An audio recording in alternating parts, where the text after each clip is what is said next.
Hi guys, welcome back to Jyoti Palagav YouTube channel. So ಇವತ್ತು ಮನೆಯಲ್ಲೇ ಹೇಗೆ ಫ್ರೈಡ್ ರೈಸ್ ಮಾಡೋದು ಅನ್ನೋದನ್ನು ಸಿಂಪಲಾಗಿ ಫ್ರೈಡ್ ರೈಸ್ ಮಾಡೋದನ್ನು ನಾನು ನಿಮ್ಮ ಜೊತೆ ರೆಸಿಪಿ ಶೇರ್ ಮಾಡ್ತಾ ಇದ್ದೀನಿ. And let start. ಫಸ್ಟಿಗೆ ಪ್ಯಾನ್ಗೆ ಸ್ವಲ್ಪ ಆಯಿಲ್ ಹಾಕ್ಕೊಬೇಕು. I think 1-2 or 3 tablespoon oil. And ಅದಕ್ಕೆ ಸ್ವಲ್ಪ ಸಾಸಿವೆನ ಹಾಕೋತಾ ಇದ್ದೀನಿ. ಅದು ಸ್ವಲ್ಪ ಚಟಪಟ ಅಂತ ಸಿಡಿದಾದ್ಮೇಲೆ ಅದಕ್ಕೆ ಇವಾಗ ನಾವು ಕರ್ಬೇವಿನ ಸೊಪ್ಪನ್ನ ಹಾಕೋತಾ ಇದ್ದೀನಿ. ಸೊ ಕರ್ಬೇವಿನ ಸೊಪ್ಪೆಲ್ಲ ಆದಮೇಲೆ ಅದಕ್ಕೆ ಸ್ವಲ್ಪ ಮೆಣಸಿನ್ಕಾಯಿ, ಇಲ್ಲಿ ನಾನು 7-8 ಮೆಣಸಿನ್ಕಾಯಿನ ತೊಗೊಂಡಿದ್ದೀನಿ. ಸೊ ಅದನ್ನೆಲ್ಲ ಫ್ರೈ ಮಾಡ್ಕೊಂಡು ಆದಮೇಲೆ ಅದು ನೀಟಾಗಿ ಫ್ರೈ ಆದಮೇಲೆ ಅದಕ್ಕೆ ಇವಾಗ 3-4 ಮೀಡಿಯಮ್ ಸೈಜ್ ಈರುಳ್ಳಿನ ತೊಗೊಂಡಿದ್ದೀನಿ. ಆ ಈರುಳ್ಳಿನ ಹಾಕ್ಕೊಂಡು ನೀಟಾಗಿ ಬಾಡಿಸ್ಕೊತಾ ಇದ್ದೀನಿ. ಅದು ಸ್ವಲ್ಪ ಬ್ರೌನ್ ಕಲರ್ ಆಗೋವರೆಗೂ ನೀಟಾಗಿ ಬೇಯಿಸ್ಕೊಳ್ತಾ ಇದ್ದೀನಿ, ಲೈಕ್ ಫ್ರೈ ಮಾಡ್ಕೊಳ್ತಾ ಇದ್ದೀನಿ.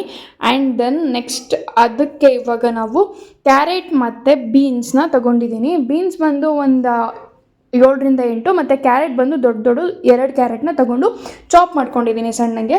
ಸೊ ಇದೆರಡು ಹಾಕ್ಕೊಂಡು ನೀಟಾಗಿ ಫ್ರೈ ಮಾಡ್ಕೊಳ್ತಾ ಇದ್ದೀನಿ. ಅದಷ್ಟು ಸ್ವಲ್ಪ ಬೇಯೋ ಥರ ಎಲ್ಲ ಫ್ರೈ ಆದಮೇಲೆ ಅದಕ್ಕೆ ಇವಾಗ ನಾನು ಸ್ವಲ್ಪ ಟೇಸ್ಟ್ ಹಿಡ್ಕೊಳ್ಳಿ ಅಂತ ಹೇಳ್ಬಿಟ್ಟು ಉಪ್ಪು ಅಂತ ಉಪ್ಪನ್ನ ಹಾಕೋತಾ ಇದ್ದೀನಿ. ಎಷ್ಟು ಬೇಕು ಟೇಸ್ಟು ನೋಡಿಕೊಂಡು ಹಾಕ್ಕೋಬೋದು, ಆಮೇಲೆ ಕಡಿಮೆ ಆದರೆ ಬೇಕಾದರೆ ಮತ್ತೆ ಹಾಕ್ಕೋಬೋದು. ಸೊ ಅದೆಲ್ಲ ಆದಮೇಲೆ ಇವಾಗ ನಾನು ಒಂದು ದೊಡ್ಡ ಕ್ಯಾಪ್ಸಿಕಮಲ್ಲಿ ಅರ್ಧ ಕ್ಯಾಪ್ಸಿಕಮ್ನ ಚಾಪ್ ಮಾಡಿಬಿಟ್ಟು ಹಾಕ್ತಾಯಿದ್ದೀನಿ. ಸೊ ಇದಿಷ್ಟನ್ನು ಹಾಕಿ ಸ್ವಲ್ಪ ನೀಟಾಗಿ ಫ್ರೈ ಮಾಡ್ಕೊಳ್ಬೇಕು. ಇದೆಲ್ಲ ಆದಮೇಲೆ ನಾವು ಇದಕ್ಕೆ 2 ಟೇಬಲ್ ಸ್ಪೂನಷ್ಟು ಜೀರಾ ಪೌಡರ್ನ ಹಾಕೋತಾ ಇದ್ದೀನಿ. ಆ್ಯಂಡ್ 1 ಟೇಬಲ್ ಸ್ಪೂನಷ್ಟು pepper powder. And then half table ಸ್ಪೂನಷ್ಟು ಗರಂ ಮಸಾಲಾನ ಇಲ್ಲೇ ಹಾಕೋತಾ ಇದ್ದೀನಿ ನಾನು. ಆ್ಯಂಡ್ ಇದಕ್ಕೆ ಯಾವುದೇ ಥರ ಸಾಸಸ್ ಆಗಲಿ ಬೇರೆ ಮತ್ತೊಂದಾಗಲಿ ಏನನ್ನೂ ಆ್ಯಡ್ ಮಾಡಿಲ್ಲ. ಟೇಸ್ಟಿಂಗ್ ಪೌಡರ್ ಆಗಲಿ ಇದು ಯಾವುದನ್ನು ಯೂಸ್ ಮಾಡ್ತಾ ಇಲ್ಲ. ಮನೇಲಿ ಸಿಂಪಲ್ಲಾಗಿ ಮಾಡ್ತಾ ಇರೋದು. ಸೊ ಯಾವುದೇ ಇಂಗ್ರೀಡಿಯೆಂಟ್ಸ್ ಮನೇಲಿ ಏನಿದೆ ಅದನ್ನಷ್ಟೇ ಯೂಸ್ ಮಾಡ್ಕೊಂಡು ಮಾಡ್ತಾ ಇರೋದು. ಆ್ಯಂಡ್ ದೆನ್ ಇದನ್ನಷ್ಟು ನೀಟಾಗಿ ಫ್ರೈ ಮಾಡ್ಕೊಂಡು ಆದಮೇಲೆ ಸ್ವಲ್ಪ ಶುಗರ್ನ ಹಾಕೋತೀವಿ. ಶುಗರ್ ಏನಕ್ಕೆ ಹಾಕೋತೀವಿ ಅಂದರೆ ಸ್ವಲ್ಪ ಟೇಸ್ಟ್ ಚೆನ್ನಾಗಿರುತ್ತೆ. ಸೊ ಕರೆಕ್ಟಾಗಿ ಬ್ಯಾಲೆನ್ಸ್ ಮಾಡುತ್ತೆ ಟೇಸ್ಟ್ನ.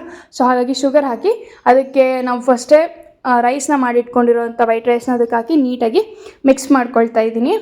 ಆ್ಯಂಡ್ ಇದಿಷ್ಟು ಆದಮೇಲೆ ಫೈನಲ್ ಟಚಪ್ ಆಗಿ ನೀವು ಕೊರಿಯಾಂಡರ್ನ ಹಾಕ್ಕೊಂಡ್ರೆ ಮುಗೀತು.